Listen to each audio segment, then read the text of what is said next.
As you said, I'm a medical oncologist. I work at Prince of Wales and at the Royal Hospital for Women in Sydney.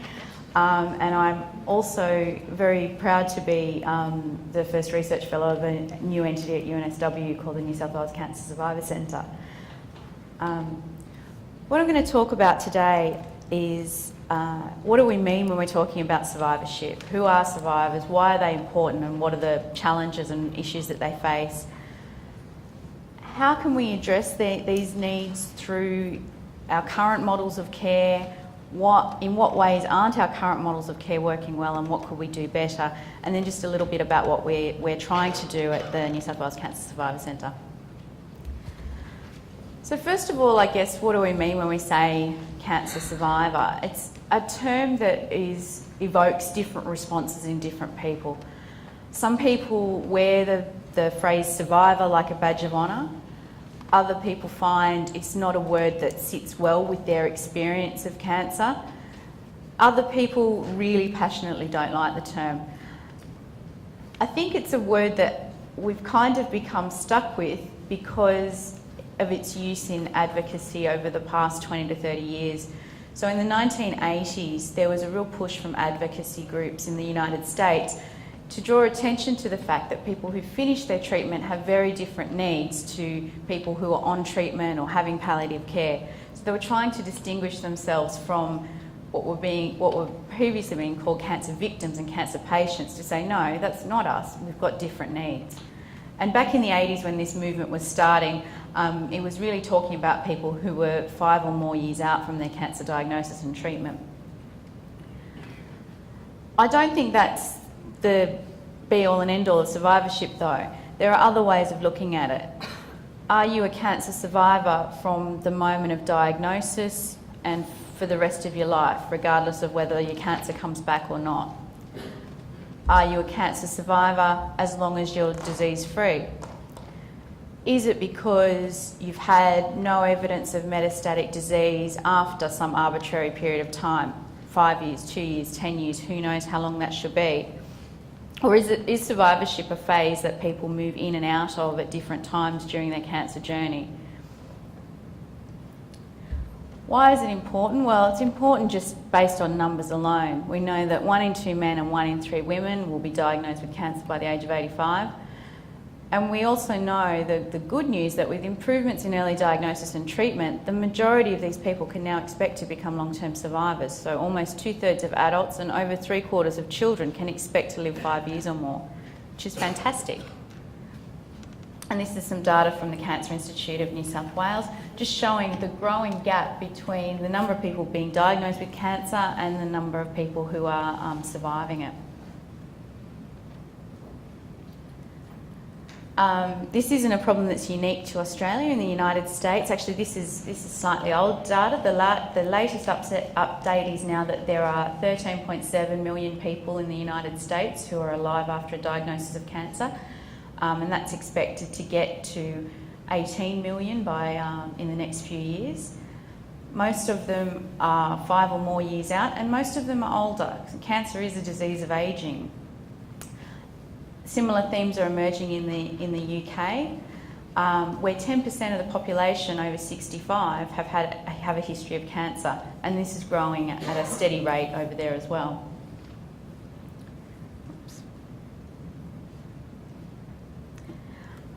And this is going to continue to increase. It's going to continue to increase because we're picking up cancers earlier with screening, because our treatments are getting better, because we are giving more people adjuvant treatments, so that means chemotherapy or radiotherapy after surgery to reduce the risk of their cancer coming back. And our treatments are getting better as well. We've got things other than chemotherapy now that have toxicity profiles that are such that people can stay on them for quite a long period of time. And importantly, these numbers are growing at such a rate that survivors are expected to outgrow the oncology workforce capacity within the next decade. So we've really got to think critically about how we're looking after these people, and are there things we could be doing to address their needs better outside of the conventional models of care. So why is it important? Well, it's important because however you look at it, survivors unfortunately have inferior health to their peers who've never had cancer. And that's both if you ask people by questionnaire about their health, or if you look at large epidemiological studies looking at rates of admissions to hospital or causes of death, for example. And it's not just because they have a risk of their cancer coming back. They also experience late effects of the cancer and late toxicities of the treatments we use. They can experience second cancers, not something different to the first one. There are extensive preventative medicine and lifestyle implications, which Craig has discussed and I'll touch on as well. People experience psychological, psychosocial and very real practical issues after their cancer treatment, which are probably not news to most of you in this room. In 2005 in the United States, this really got a lot of focus. So the Institute of Medicine put out this real seminal report entitled From Cancer Patient to Cancer Survivor, Lost in Transition. And it described how current models of care were probably failing to address all of these needs. You know, oncologists are very good at checking for recurrence of cancer, but perhaps not so good at exploring all these other areas that affect cancer survivors. So this report put forward 10 key recommendations for improving survivorship care. There were things around raising awareness, education, research, developing guidelines to cover the range of problems these people were facing, and pushing for policy and guideline changes. And over the past, since that report was published, the literature and the services for cancer survivors have really just exploded. So I'm just going to do a bit of an overview of the kinds of issues we're talking about. So as I mentioned before, cancer survivors experience, unfortunately, inferior health compared to the general population. We've got very extensive data on childhood cancer survivors. Our paediatric colleagues have been following up for late effects for a very long time, and they do this very, very well. We know from a number of studies that if you've had a childhood cancer, you're 3 times more likely to have a chronic health condition than your siblings. 8 times more likely to have a severe or life-threatening health problem, and 5 times more likely to die from cardiovascular disease than their brothers or sisters who never had cancer. And this is just a slide that I've stolen from Professor Richard Cohen from Sydney Children's Hospital, where they've looked at a large cohort of their children who are childhood cancer survivors over the past 30 to 40 years, showing that they have a standardised mortality rate of 7.5, meaning that children who've had cancer are dying at a rate higher than their peers. And that compares pretty favourably or about the same as childhood cancer survivor series around the world. Survivors of adult cancers in Australia also report poorer self-assessed health than the general population, and they're more likely to report a range of comorbid conditions.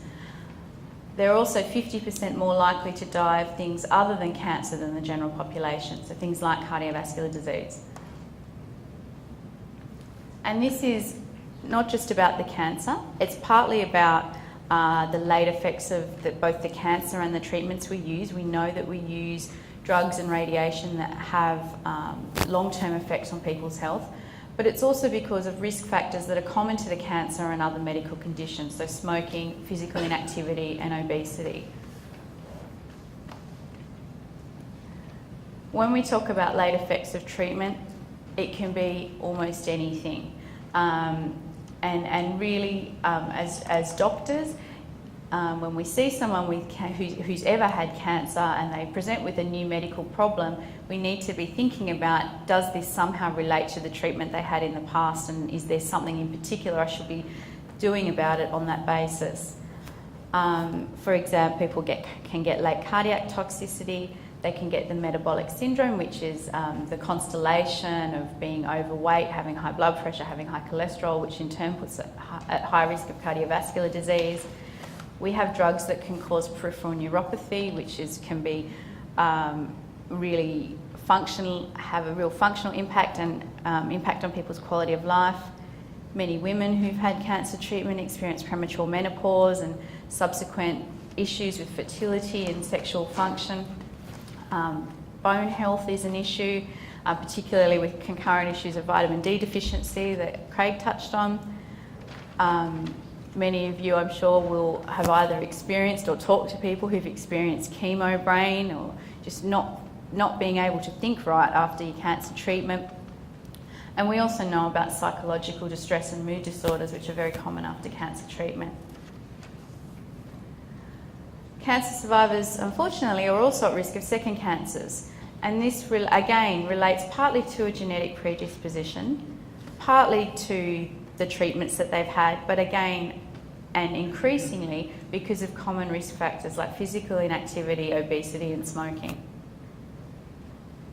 And so I'll move on to lifestyle factors, and I don't really want to apologise for reiterating anything that Craig said, because I think it's really important as well.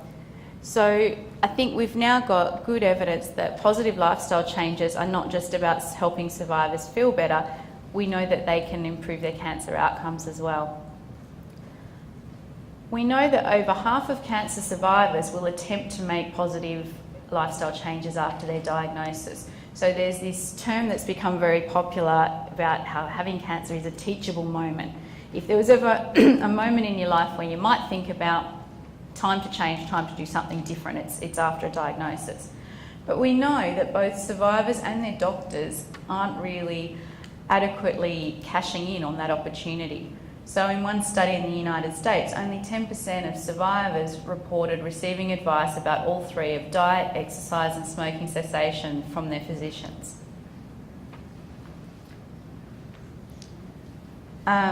Physical activity. I work very closely with an academic exercise physiology group at UNSW.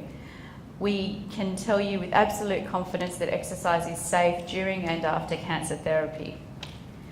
The population-based guidelines recommend 30 minutes of moderate intensity exercise on 5 days per week.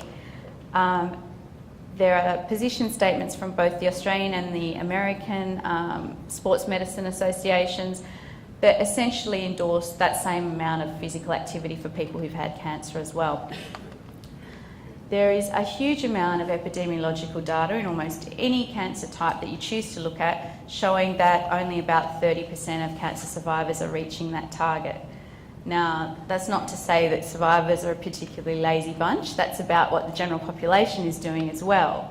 But it's important for people who've had cancer, because those that are reaching this target magical figure of 150 minutes a week have improved quality of life, they have less depression and fatigue, and they have improved mortality in breast and colon cancer. So it's not just about helping them feel better, it's about helping them live longer as well. Obesity and diet, again, people with cancer are just as likely to be overweight and eat poorly as people who haven't had cancer. But we know that obesity is associated with increased rates of cancer recurrence and death in breast cancer. Weight gain on treatment is a particular issue in breast cancer. So lots of people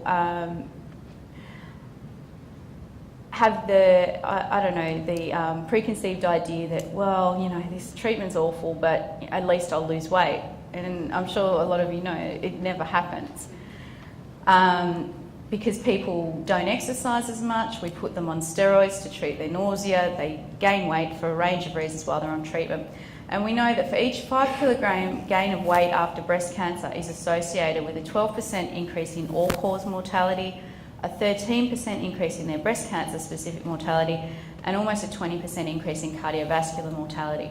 So there's a growing push that we need to be getting this message in early and trying to manage these things early rather than dealing with them after the fact. And as Craig touched upon, our Western diet is terrible, and it's associated with increased colorectal cancer recurrence and death, non-breast cancer related mortality after breast cancer, and breast cancer recurrence in some populations of women. Smoking is bad, you don't need me to tell you that, but survivors are still more likely to be current smokers than the general population, despite this concept of the teachable moment.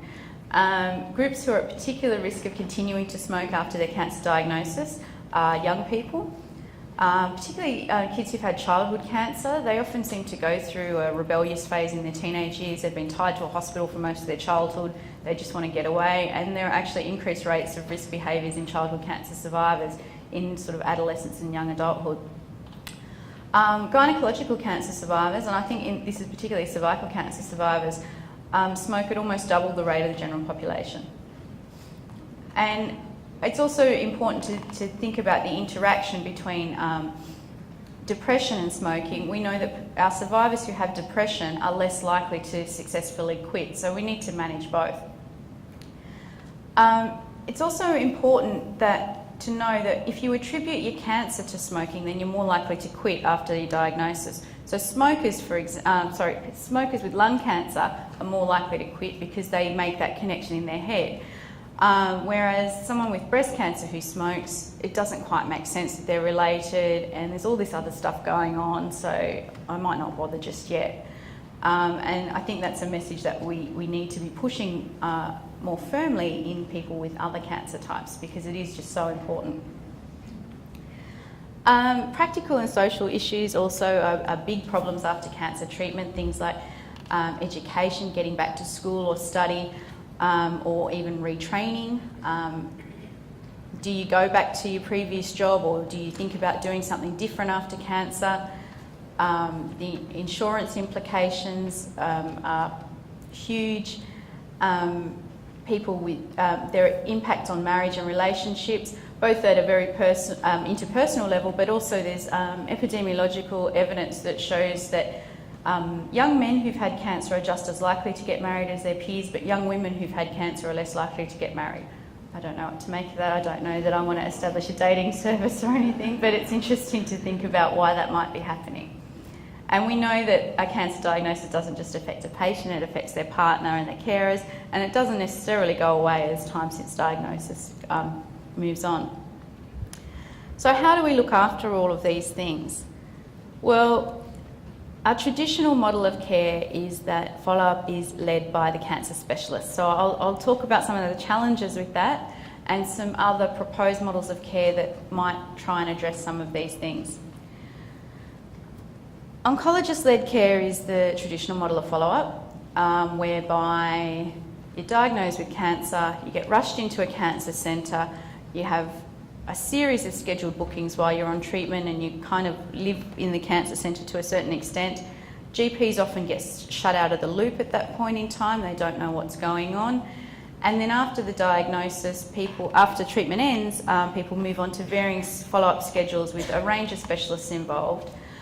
It's often fragmented, and there's, often a radiation oncologist, a medical oncologist, a surgeon, and a GP that doesn't really know where they fit into all of this. There's often poor coordination of those visits. There's duplication of things, the same things happening at visits with different doctors, and other things getting missed because everyone assumes someone else is doing things. This model of care also has a high focus on recurrence and screening for new cancers, and it might not adequately address the range of other issues that I was just talking about earlier. It does, however, on multiple surveys, have the highest rates of patient acceptance compared to follow-up with a nurse or a GP. You can understand why. Patients do feel very emotionally connected to the oncologist that helped them get through their cancer. The challenge is, though, that this model of care probably isn't meeting all of their needs. And in fact, the Institute of Medicine report that I showed you earlier described oncologist-led care as haphazard, unplanned and inadequate for looking after cancer survivors. So why is it haphazard, unplanned and inadequate? Well, first of all, because the focus is so often on screening for cancer recurrence. Because there's an assumption that someone else is looking after the non-cancer issues. There's also, we also know that patients tend to visit their GP less frequently whilst in follow-up with oncologists, and some people don't see their GP at all, unfortunately. And so you can look at large studies from the SEER database in the United States, for example, that show that people who are having their main follow-up with their oncologist rather than their GP have less uptake of general preventative health measures like having their blood pressure and their cholesterol checked and getting the flu vaccine and other things that are important for health maintenance.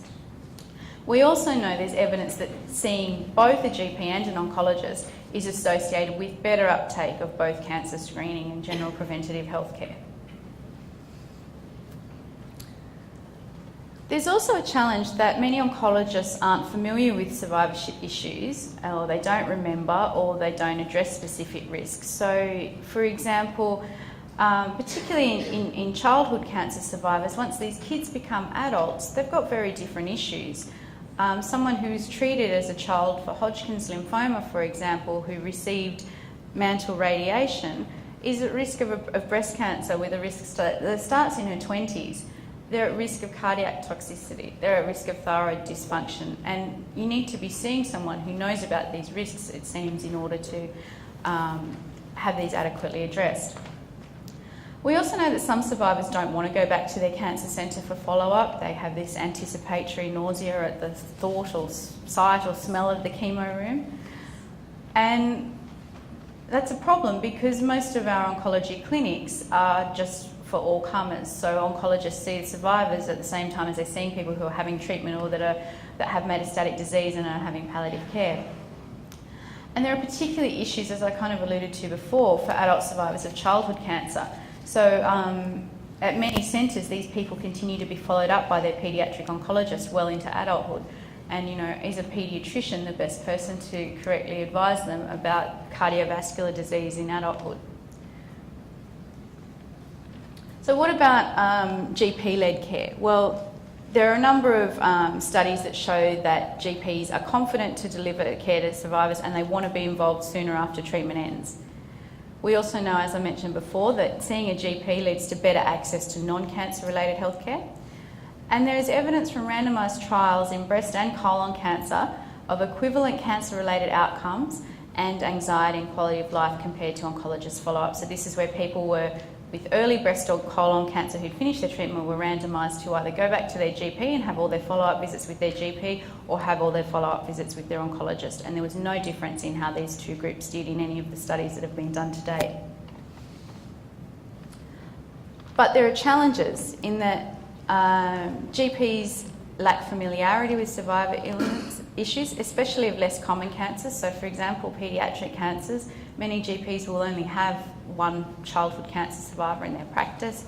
How can they be expected to be on top of everything that's ever happened, including treatment regimens that are 30 years old?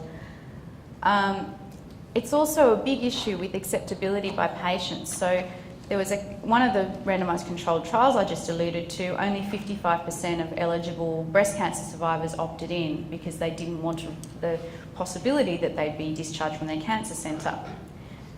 And among GPs, many of the GPs in that study were worried that the patients wouldn't find it acceptable and would still want to see their oncologist.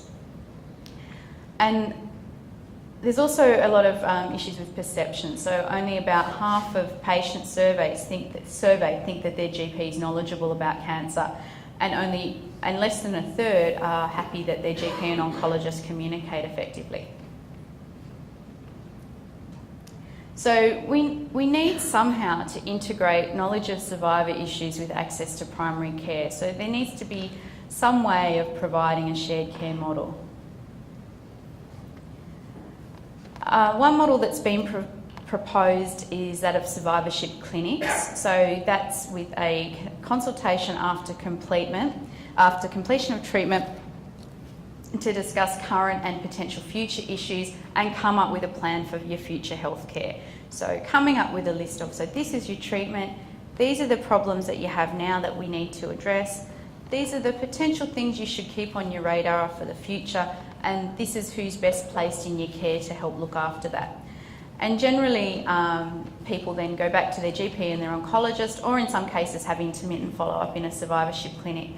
Now these clinics take different forms around the world. Some places they're run by oncologists, some places they're run by GPs or general physicians, some places they're run by nurses, nurse practitioners. And to an extent, I don't think it really matters who it is that delivers such a service, so long as they're interested and educated and know about the kinds of issues that people face. There's also, particularly in the United States, a growing range of comprehensive survivorship centres. And this is the model that's been used in paediatric cancer for a long time, whereby at some point after treatment, typically 5 years, people transition out of their oncology clinics and into the survivorship service. They're often big multidisciplinary services with paediatric and adult oncologists, other medical specialists. So, for example, the long-term follow-up clinic at Sydney Children's Hospital is attended by a paediatric endocrinologist, an adolescent gynaecologist, a dentist, a fertility specialist, a social worker, an exercise physiologist. So it's a huge multidisciplinary clinic. People come along and have everything done all at once. It's often coordinated by a nurse practitioner or occasionally a specialist GP. And it's, as I said, the model commonly used in childhood cancer long-term follow-up. Now this sounds great. It's kind of a one-stop shop to getting things addressed, but it has huge infrastructure and cost requirements. You've got to have access to a huge clinic space, clinicians, admin support, time, money, etc. So I'd like to say something about survivorship care plans. So care plans were the point number 2 of the Institute of Medicine's 10 points for improving survivorship care. Survivorship care plans are central to most established survivorship programs and to most of these newer models of care that I'm trying to talk about. And really, a care plan is just a document that contains information about the cancer diagnosis. So not just I had breast cancer and I had chemo, but breast cancer, what stage was it, what histology was it hormone receptor positive, was it lymph node positive? If you had chemo, what drugs did you have? If you had hormonal therapy, what drugs did you have? And it's amazing how many people don't know that information.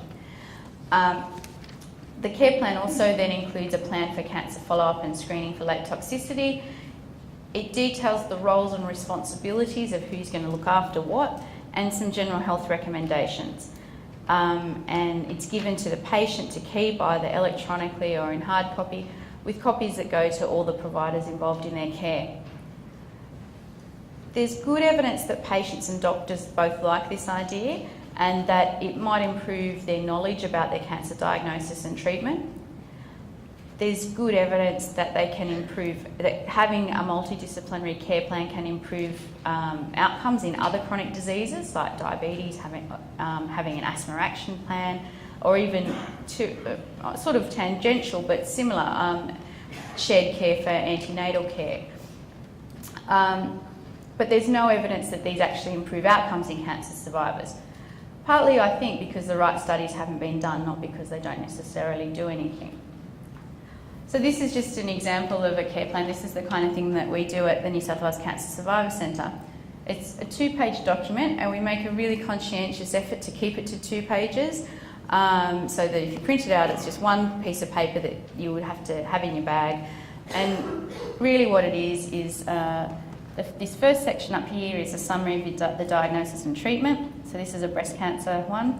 So surgery, the histology, chemotherapy and targeted therapies, radiotherapy and hormone therapy, what toxicity they've experienced, breast cancer follow-up plan, which is based on the guidelines for breast cancer follow-up, and some other follow-up recommendations. So I don't expect you to be able to read it, but the kinds of things that are in there are bone health, screening for other cancers like bowel cancer and cervical cancer, prevention of metabolic syndrome, immunisations, and then there's some lifestyle recommendations, psychosocial and practical concerns to be addressed, and some other recommendations, and then a list of the names and contact details of all the doctors involved in their care.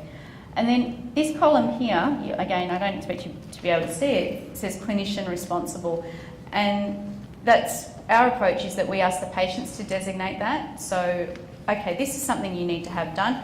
Who of all the people involved in your care is best placed for you to go to get that done? If you need to have a bone density done, who of all your care providers is going to do that for you? And really, it's a bit of an eye-opening exercise for a lot of people that the best answer for a lot of these things is not their oncologist. Some places have tried to do this in a virtual kind of way. So this is from the United States. This is a care plan that Penn State University have come up with in association with Livestrong. And what it does is you can go online and plug in all the details of your cancer diagnosis and treatment, answer lots of questions about how you're feeling now, any problems you've had, and it spits out a care plan with recommendations for follow-up. The problem with this is that for an average breast cancer patient, it generates a 12-page document. So, and when I say average, this is for a postmenopausal lady who's had a lumpectomy, sentinel lymph node biopsy, she's had some chemotherapy, radiation, and then hormonal therapy. She gets a 12-page document that discusses all the potential early and late side effects in great detail. And when I say great detail, it's quite frankly scary. It tells her that because she's had 4 cycles of cyclophosphamide at a dose that we essentially never see bladder cancer, that she has a risk of having bladder cancer. Yes, it's a theoretical risk, but it's something that needs to be borne in perspective. It doesn't happen in this population, really. It tells her that she's got a risk of getting a blood cancer and that it's potentially very serious. They're more difficult to treat than typical leukemia. It's all true, but the risk is low and it's a risk that needs to be borne in perspective. So I think my problem with the internet-based ones is I think information is great, but information needs to be delivered in a way that makes sense to people and that is not going to cause them undue distress. So I think the unanswered questions about this are that we don't know what the best model of care is at the moment, but we do know that oncologist-led care is not the whole answer for dealing with cancer survivors and the issues they face. We know that we need to somehow integrate effectively with GPs and find a model of care that's acceptable to survivors. I just wanted to finish by presenting some of our research that some of this was presented at the Adelaide Survivorship meeting that I know a few of you were at. So I've done a survey of cancer survivors around New South Wales in collaboration with Afaf Gerges, who's at the Ingham Institute, and a bunch of oncologists around the state to look at cancer survivors' current care, their preferences for future care, and discuss with them some proposed different models of care. And so the aims of our study were to identify the aspects of survivorship care that were rated as important by survivors, to describe their current follow-up care and look at in what areas we weren't adequately addressing their needs, and to explore the perceived acceptability of a range of other models of survivorship care. So what did we do? We recruited adult cancer survivors from 6 New South Wales oncology units. They were diagnosed in 2008 and they had no evidence of recurrence in the past 6 months. So what that meant was you could have been diagnosed in 2008, say with breast cancer, developed bone metastases, but if your bone metastases had been stable for 6 months or more, we considered you eligible for this study. They had to have adequate English language and they had to be deemed by their physician of being physically and mentally capable of doing the questionnaire. So we mailed it out to them. It was a very long questionnaire, and then if we didn't hear back from them within a month, we mailed it out again. And it asked them about who they were seeing, how often were they seeing them, why were they seeing them, what were the components of follow-up care that were important, what were their met and unmet needs, who did they prefer to see, and we asked them about some alternative models of care. We got 228 surveys back, so that's about 50% response rate. So, and for survey research, that's about average, to be honest. They were mostly women with breast cancer, to be honest. So in fact, we're actually going to do a second mail out specifically focusing other tumour groups. But I think otherwise they were mostly representative of adult cancer survivors, and there were no real differences between respondents and non-respondents in a range of things. So who were they seeing? So I think this is really important. So these are people who are 4 years out. Almost all of them were still seeing their oncologist. 1 in 3 were not seeing a GP at all. And very few were having any kind of follow-up care with a nurse. So 1 in 3 were not seeing a GP at all at 4 years out from their cancer diagnosis. Why were they attending follow-up? Well, the top 3 reasons they were attending or that they thought were important were checking for recurrence, getting reassurance, and helping the clinic staff learn about late effects.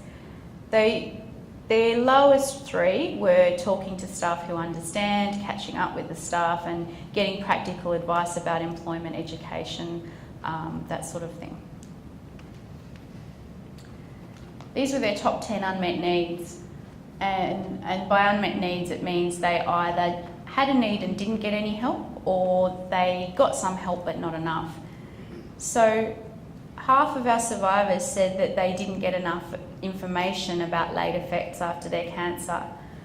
They needed help managing fatigue. They didn't get enough advice about the genetic implications for themselves or for their family. Diet and general health were big issues. And even at 4 years, pain and symptom management were still up there. And to be honest, we were a little surprised that psychological support came so far down that list. We thought it might be higher up, but it was still almost a third of our survivors weren't getting enough psychological support. So then we asked them, so for each of these needs then, who are you comfortable talking to about it? And it was part of a very big question where you can see we asked them, would you talk to your GP, cancer specialist, someone else, a cancer nurse, a social worker, the Cancer Council helpline, a dietitian, an exercise person, etc., etc. Now, we've only analysed the data on GP versus oncologist because it's a big question. And what did we find? Well, we found they very strongly preferred to see their oncologist about what we consider to be traditional oncology things. Cancer treatment, follow-up care, checking for recurrence and late side effects. They very strongly preferred their GP as the person to talk to about general health, lifestyle behaviours, and we were a little surprised fatigue, because our bias is our research group has an interest in fatigue. But then this is probably the most interesting thing, is who were they not talking to? What were the issues they were not talking to either about? Finances, education, employment, psychological support, and diet and exercise. The majority of our survivors weren't talking to either their oncologist or their GP about these issues. So, and I think the challenge is that partly we're not asking, partly people aren't telling, and so how on earth can we link people into services that exist, like, for example, the financial and employment type services you can access through the Cancer Council, if we don't know that people need those services? And then finally we asked them about preferred models of care, and so we put to them, and we explained what these meant in the survey, having you follow up at the hospital with your oncologist, at the same hospital but with another doctor, in a survivor clinic with your GP, or in a nurse-led follow-up model. And really what came out was that survivors overwhelmingly endorsed conventional follow-up with their oncologist, and they weren't at all supportive of remote follow-up models like using the telephone or the internet. And they were somewhat ambivalent about GPs and survivor clinics and nurses. So our key findings were that local survivors had significant unmet needs despite intensive specialist-led care, and their comfort levels for discussing aspects of care varies between providers, and some of these key issues weren't entrusted to either GPs or their oncologists, importantly. And so we need to come up with new models of care that address these potential deficits. I had a couple more slides, but I'm happy to leave it there. So thanks, everyone.